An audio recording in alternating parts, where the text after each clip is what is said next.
मारी दीही पाला राजा मोर साथी के हो सुती ना शरीरिया। मारी दीही पाला राजा मोर साथी के हो सुती ना शरीरिया।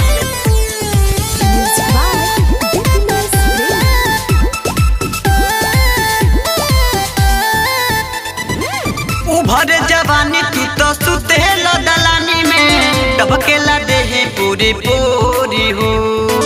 छोबना राजा आग लग जाई पानी में बोलबाना नहीं के डोरी हो। बोलबाना नहीं के डोरी हो। उभर जवानी तू तो सुते दलानी में टबकेला देहे पूरी पूरी हो। छोबना राजा आग लग जाई पानी में बोलबाना नहीं के डोरी हो।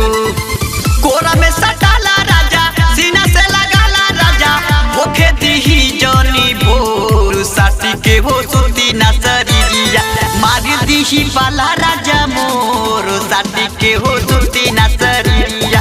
मारी दीही पाला राजा मोर साथी के हो सुती ना शरीरिया। मारी दीही पाला राजा मोर साथी के हो सुती ना शरीरिया। मारी दीही पाला राजा मोर साथी के हो सुती ना शरीरिया।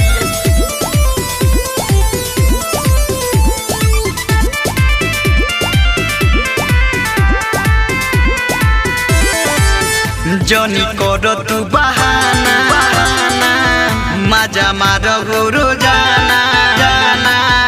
देखो टूटे यंग हो हमारो बता खजाना खजाना।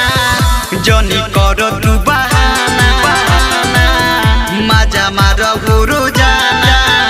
देखो टूटे यंग हो हमारो बता खजाना। ना तड़पावा राजा ना बेटकारावा राजा देता जवानी झटक झोरू साथी के हो सुती ना शरीरिया। मारी दीही पाला राजा मोर साथी के हो सुती ना शरीरिया। मारी दीही पाला राजा मोर साथी के हो सुती ना शरीरिया। मारी दीही पाला राजा मोर साथी के हो सुती ना शरीरिया। मारी दीही पाला राजा मोर साथी के हो सुती ना शरीरिया।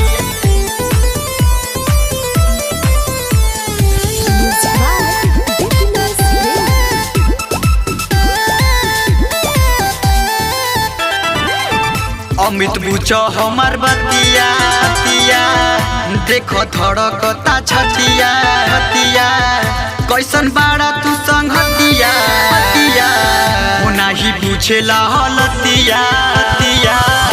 अमित बुझ हमार बतिया देखो धड़कता छतिया कैसन बाड़ा तू संगतिया नाही बुझेला हलतिया।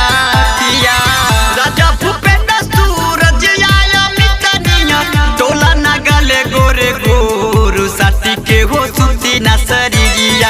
मारी दीही पाला राजा मोर साथी के हो सुती ना शरीरिया। मारी दीही पाला राजा मोर साथी के हो सुती ना शरीरिया।